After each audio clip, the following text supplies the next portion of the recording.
while more. Hi everybody, welcome to another episode of Rap, Rock and All That Jazz here at the Gulf News Studios in Dubai. And as usual, I'm joined by my colleague, the ever-smiling Yusra Zaki. Hello, Hi. Yusra. Hi, everyone. How are you today? I'm good. How are you? I'm good. Guys, I'm going to let you into a little secret.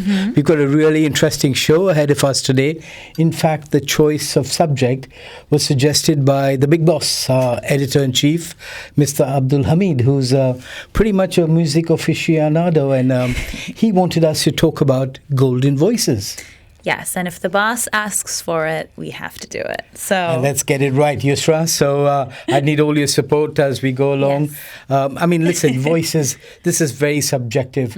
What I consider a good voice may not be a good voice for Yusra. So we're going to try and do our best to keep you entertained, keep you informed, and keep the boss happy. win-win.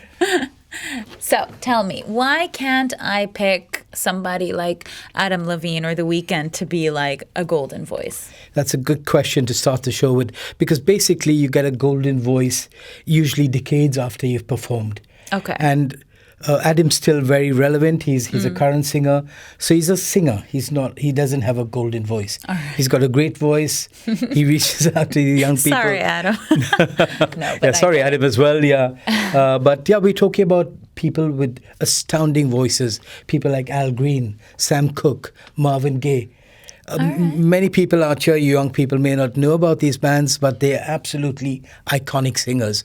When you talk of a voice that's golden, instantly these names come up. So what do you think about that, Yusra? I don't know. I know Marvin Gaye, but I don't know the Okay. other guys.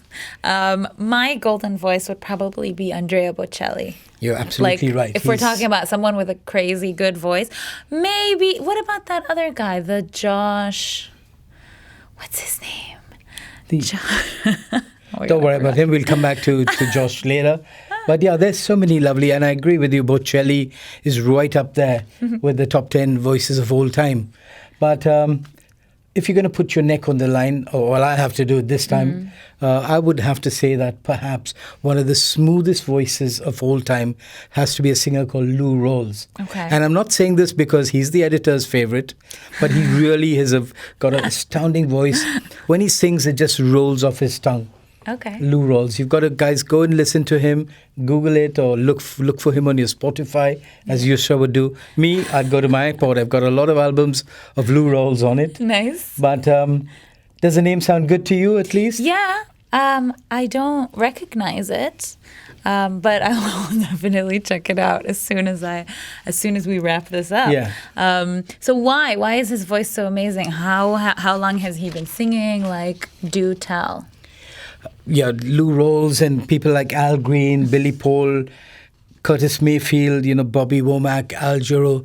These are elite voices. These guys have been there for donkey's years, And they've had such a seminal influence on music that, even people today like to imitate them or, take notes from how they sang. Okay. They've had such a massive influence. There's no denying the effect they've had on popular music, Yusra.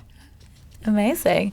Okay, so what would your favorite be? I don't know if you've mentioned a few, but like you're sticking your neck out, who would it be? Kind of. As a definitive voice? Yeah.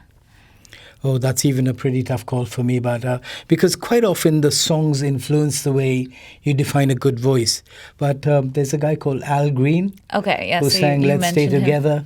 That song's seen in so many movies. I must know It's a it bit- then. You've got to know it, I Yusra. think so, maybe. You go, I'm not going to try and sing You it can because try and sing it a little bit. "Let's Stay Together." No, I'm not gonna. I'm not gonna. We want the show to continue, don't we? That was We don't great, want though. somebody to dump Thank that. you. Yeah.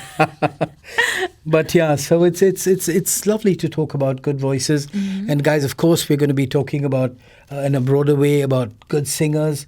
We're going to talk about Adam Levine, Ed Sheeran in the shows to come. Okay. But for now, this is the golden era, and so Elvis Presley would definitely be there. Oh, he'd be a golden voice? He would be a golden voice. So we're not talking about people who have like huge vocal range or can hit notes that no one else can hit. You're just talking about golden in terms of like The quality. always going to be remembered. The quality, the texture. Okay. You know, the texture. I mean, this is about male voices. We're going to do another show on female voices. Sure. You know, we do Yeah. Celine Dion and we do, you know, Rachel Franklin, Eartha Kitt. There's so many out there. But for now, we're sticking to the guys. Yes.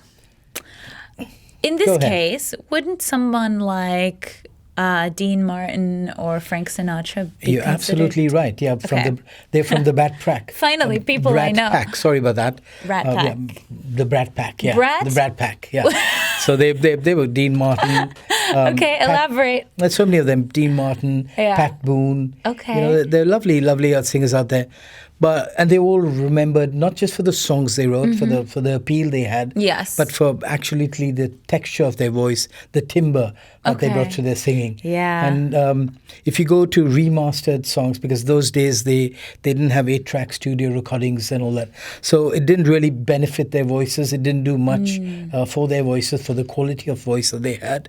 But a lot of them have been remastered now, right. and you're going to find a lot of these songs available, perhaps even on Spotify. Yeah, I'm sure. Remastered versions, I've come across them on Spotify, Yeah. and I guess to the trained ear, you can hear the difference. I personally don't think I've heard the pre-remastered Yeah. songs. So Me, I'm not really a big fan of remastered stuff because really? quite often when an album was made, you got to listen to it in its original form. You know, it's Okay. the same thing you could say about movies as well, you know, because they do colorization and they do tweak it a bit. But I like the way it was originally recorded. It was intended to be on 4-track or just 2-track, the early Beatles recordings and all that. They've all been re-recorded. But Okay. I prefer the original recording some ways. Like I like vinyl. I like the sound of the thump of that stylus as it hits the disc and it goes and all the scratchy sounds. So you know you're listening to something that was made a long time ago. Yeah. And you got to appreciate for what it is. I mean, technology has really made rapid strides, but it's a bit too pure for me. I like the rough edges I that think I like the pure. original music had. What do you think? See, a lot of people would agree with you, rough, sounds and stuff. I think I'm more of like pure. Like I like listening to clean records, I Yeah. think. And I mean, I do think that digital recording definitely is a lot more affordable than having to go through tape, because I saw that scene in Bohemian Rhapsody where they Yeah. just went over and over and over and kept finishing all that Yeah, tape to yeah. write Bohemian Rhapsody, to record it actually. And maybe I think that's where we differ a bit. I mean, I'd Yeah. like a remastered version because I want to hear the clear sounds of like everything. I agree with you. I mean, having been a journalist, I remember the early days when we wanted to research information. All we had were the Britannica encyclopedias. Now we have a fellow out there called Google. So how easy is that? So having my said that about gosh, music, yeah. I started off with RPM records, which was just 78. That's one song played on what they call a gramophone. And then you had vinyl. And then you went to those little cassette tapes and the Walkmans. I was born during cassette tape ages. All right, that's days. lovely. So Guess I what? had a Walkman. You know, I think everything has a charm of its own. I mean, Yeah. 78 RPM records with the microphone sticking out and the dog's picture over there. HMB were the famous pioneers of Yes. vinyl records and all that. So music has come a long way. It's progressed very nicely, and there's a charm in every era of music, the recording styles, Yeah. the techniques, and all that. And believe it or not, I believe cassettes are making a big comeback. They're making a big comeback in the Far East. Oh, really? In Korea. You know, the Walkmans that we used to carry around and all that. Yeah, Those are all well, coming back. the and 90s are coming back in more ways in terms of like fashion Yeah. and music and stuff like that. So you're going to be wearing bell bottoms soon? No, Tie and dye T-shirts? no. Anyways, back to golden voices. Who would you think is the most recent golden voice? Not in terms of popular musicians or singers, but like someone I would know. Sam Smith? Oh, okay. So you would consider. would think him- Sam you Smith think has a at really some good point he's voice. going to be. I would think so. I would. Okay.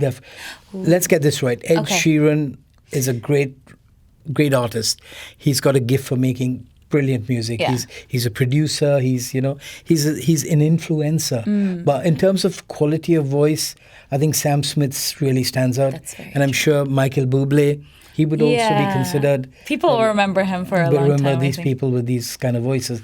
There aren't too many out there because there's a lot of emphasis on boy bands and collaborations and stuff like that. But if you go back in time, I could just mention hundreds and hundreds of names. The show isn't big enough to mention all these great singers, Al Jarreau and Stevie Wonder and all that. But so it was a nice show to reflect on the brilliance of recording artists and guys with gifted voices. Yeah. They sang from deep within. Yeah, I mean, even people who have these golden voices are still relevant today. Like I mentioned earlier on in the show, Andrea Bocelli was recently in the UAE, and he did a show. That's right. And apparently it was like unbelievable. He's an unbelievable performer, really. Honestly, I mean, he could pull at your heartstrings, your hair stands up. He does so many things with your senses when he's out there performing. And we could also talk about, throw in Pavarotti's name for that. Yeah, Look at this guy. People call him, Andrea Bocelli, sort of the lesser version of Pavarotti. Yeah. But I kind of prefer, and Andrea Bocelli's a little more understated. Yes. Pavarotti's like, whoa, very over the top, yeah. But he really popularized operatic style of singing, which we've even had a band like El Divo find success. Simon Cowell. He put this band together, 4 good-looking guys who could sing. What about the Canadian tenors? Who? You should know them, the Canadian tenors. They're really good. Let me see your passport, Yusra. I am a Canadian citizen, but I'm Egyptian, just so we're clear. I don't know them, but I'm sure they're amazing. What about Tim Hortons? Yes. Okay, you're okay there. Great then. bagels. Don't worry about that. Yeah, starting to They doubt better your be paying for credentials. this little. No, JK. We love you, Timmys. These guys are like chill-inducing, lovely voices. But like you said, I think nowadays musicians depend a lot on sort of, like big hair. In a sense, big hair is like the metaphor for they depend on all this, the instruments and like effects and how they look a little bit more than. Yeah, I think it was perhaps it was inevitable that music would evolve into a very image conscious kind of thing. So you got to look good. Yeah. You got to have attitude. I mean, the quality of song and music is not that important anymore. But if you could hit a right key, you get a right hook into your song. And that's what matters. There's so much of the volume of music being produced is so much that you can't waste time thinking about what you're going to do next. You got to produce something that you never know, could be a hit or could be a miss, Yeah. And a lot of collaborations. Shawn Mendes has a good voice amongst the guys, and he's collaborated recently, and I think it's a #1 hit with his latest album. Camila Cabello. Camila Cabello. Yeah, they're dating in real life now as well. That's so I guess awesome. he got 2 things out of that collaboration. Oh, that's lovely. That's lovely. I love it when you get 2 people Young with love. a similar yeah. So that's it for another episode for rap, rock, and all that jazz. Yes, And nice quick we one. welcome you guys to send in your suggestions on any topics that you'd like us to talk about. Yusra has a couple of nice ideas which we're going to be discussing as we go from here. And we'll see you soon with another exciting show. Yes, we will. Thanks for Bye for now, tuning in. guys.